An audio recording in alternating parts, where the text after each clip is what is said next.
नमस्कार व्यूअर्स, मैं हूं अमीश देवगन। इन दिनों मॉनसून लगातार आगे बढ़ रहा है और दूसरी ओर देश की संसद में सत्ता पक्ष और विपक्ष के बीच में विरोध के बादल गरज रहे हैं। 18वीं लोकसभा के पहले ही दिन प्रधानमंत्री मोदी ने विपक्ष को अपने चिर परिचित अंदाज में नसीहत दी तो विपक्ष ने भी संविधान को हाथ में लेकर प्रदर्शन कर डाला।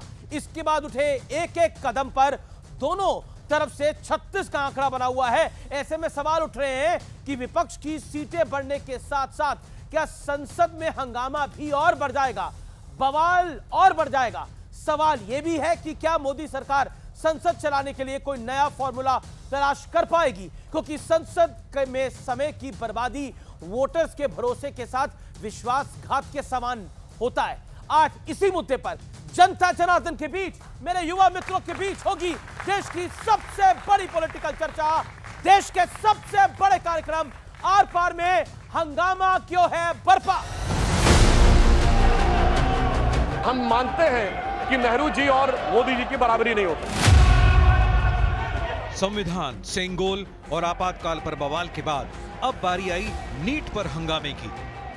हिंदुस्तान के जो स्टूडेंट्स हैं उनको हम जॉइंट मैसेज देना चाहते थे और इसीलिए हमने सोचा था कि आज स्टूडेंट्स की रिस्पेक्ट करने के लिए हम नीट पर डिस्कशन करें। विद्यार्थियों को आश्वस्त करना चाहता हूं, देशवासियों को आश्वस्त करना चाहता हूं।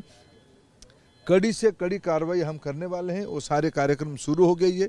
सीबीआई की घास गिरने वाला है। जो भी लोग हैं उसकी तह तक हम किसी को भी नहीं छोड़ेंगे। इस हंगामे के बीच बीजेपी सांसद सुधांशु त्रिवेदी ने नीट पर जवाब भी दिया और विपक्ष पर जबरदस्त हमला भी किया। ये 44, 52, 99 अरे मंजिल समझ के बैठ गए जिस पे चंद लोग। हम मानते हैं कि नेहरू जी और मोदी जी की बराबरी नहीं हो सकती। सर्वसम्मति से प्रधानमंत्री के कैंडिडेट बनने वाले मोदी जी और शून्य वोट पाकर प्रधानमंत्री के कैंडिडेट बनने वाले हमारे नेहरू जी। हंगामा इतना जोरदार था कि राज्यसभा में नेता प्रतिपक्ष मल्लिकार्जुन खड़गे खुद वेल तक पहुंच गए। मैं पीड़ित हूँ, मैं अचंभित हूँ। भारतीय संसदीय परंपरा इतनी गिर जाएगी कि प्रतिपक्ष के नेता वेल में आएंगे।